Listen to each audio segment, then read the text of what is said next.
Elliot stepped quietly over sticks and twigs and dry leaves. If there were animals in this forest, or anything else for that matter, he didn't want them knowing he was there, especially if they were anything like the man in black or the winged beast. But as he made his way over fallen logs and tumbling brooks, across rocks and root systems, past wildflowers and alien-looking mushrooms, never once did he see a living creature. It was night, of course, and most animals would be curled up in the safety of their dens. But after walking for as long as he had, which might have been hours, hard to say without a phone, he'd expect to have seen an owl or a bat, or the odd spider clinging to its web here and there. But Elliot saw none of these things, and heard nothing as well, which made him feel like the only living soul in the world. Where was he? What was this place? Was it another planet? Another universe? Was he in the afterlife? Could the man in black have been death? And had Elliot escaped his clutches only to find himself trapped in that in-between place? What did they call it? Purgatory? Could this be purgatory? It was all too much to comprehend. He needed to stay calm. He needed to focus on the task at hand, finding his way home. Concentrate, he told himself.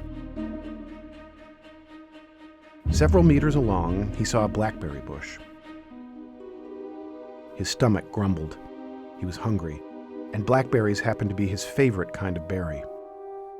Elliot looked both ways, then cautiously stepped onto the path and made his way toward it. When he got to the bush, he stopped and stared at the clusters of hanging berries. They were plump and juicy looking, delicious. He desperately wanted to try one, but should he? What if they were dangerous? What if, in this world, they weren't even blackberries? What if they were poisonous? He decided to take a closer look. Reaching out, he picked a berry and carefully rolled it between his fingers. It felt soft and ripe. He put it to his nose. It smelled sweet and earthy, tart. It certainly seemed like a blackberry. Elliot's stomach grumbled again, this time louder. All right, he thought, just one. But as he was about to pop it in his mouth, the bush rustled and Elliot jumped back in surprise. "What are you doing?" whispered a voice from the berry bush. "Who's there?" said Elliot. "Never mind that," said the voice. "Why are you out in the open when there's a butterfly about?" "A butterfly?" said Elliot. "What's wrong with butterflies?" "What's wrong with?" The voice trailed off in disbelief. "Wait a minute. Are you not from here?" "No," said Elliot. "Oh," said the voice, taking on a friendlier tone. "Are you from Earth?" Earth. So this wasn't Earth. Elliot was shocked to hear his fears confirmed. Yes. Are we not on Earth?" "Not the Earth I come from, I can tell you that." "You're from Earth too?" "Shh, keep your voice down." But Elliot could not. He had far too many questions. What is this place? How did we get here? How do we get back? How? "Quiet," the voice scolded. "You're gonna get us killed." That stopped Elliot cold. Get them killed? How? By what? He felt a wave of dread wash over him. In his quietest voice, he asked, "Do you mean by a butterfly?" "Yes, now please," hissed the voice. Elliot stayed silent. He stayed life depends on it silent. And as he stood there staring at the bush, he noticed something nestled in among the branches. It was wet and slimy, like a patch of gray flesh glistening in the moonlight. It sent a chill down his spine. Who was he talking to? "Okay," the voice whispered. "Sounds like the coast is clear." "Are you going to come out?" asked Elliot. "If you promise me something." "What?" "Promise you won't eat me." "Promise I won't." Elliot was taken aback. He hadn't expected to hear anything like that. "Promise you won't eat me," the voice repeated, obviously not kidding. "Why would I eat you?" "Because I happen to know your kind view us as something of a delicacy." It dawned on Elliot that he might not be talking to a human being. "Okay," he said, trying to remain calm. "I promise I won't eat you." "Why should I believe you?" "Well, because I just wouldn't. I would never hurt another living thing." "Prove it." "Okay, well, when I find a spider in the house, I take it outside and give it a nice place to live.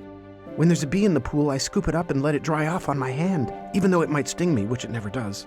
When I walk outside, I always look at the ground to make sure I'm not stepping on ants or anything, Once I saved a baby bird that fell out of its nest. I rescued a grouper trapped in a tidal pool, helped a hedgehog cross the street, called animal rescue about an injured deer, petitioned people to stop shooting gophers, joined a group for... Okay, said the voice from the bush. I believe you. You do? Yes, I think. Just know that I'm equipped to defend myself if need be. You won't need to. I promise, said Elliot.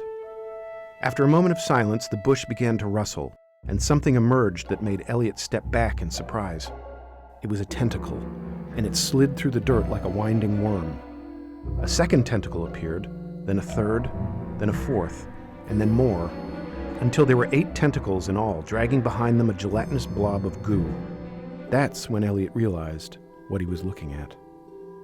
You're an octopus. Very good. If you'd said squid, I would have turned around and crawled the other way. The creature was gray with hints of orange and purple, and had striking cobalt eyes. But octopuses can't talk, said Elliot.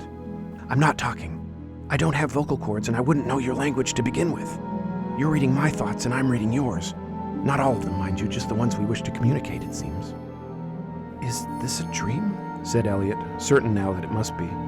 Unfortunately not. I don't know about humans, but when we octopuses dream, it's never in a linear fashion. Moments skip ahead, creatures and places morph into other things, and nothing stays the same for long. But not here. Here, everything is consistent. This is real. The octopus started weaving 4 of its tentacles together into a single braided appendage. What are you doing? Readying my legs, the creature replied, braiding its remaining 4 tentacles into a second leg. Then, it stood. You can walk? Said Elliot. Not very well, said the octopus, lifting one suction-cupped leg and placing it down in front of the other. But it beats sliding on your belly over rocks and sticks. Whoop! There we go. Come on. Where? To find our way home. Elliot watched as the creature stumbled forward, its rubbery legs bouncing up and down, its gelatinous head flopping about. It was one of the strangest things he'd ever seen, like an internal organ walking around on 2 legs. Let's go, said the creature.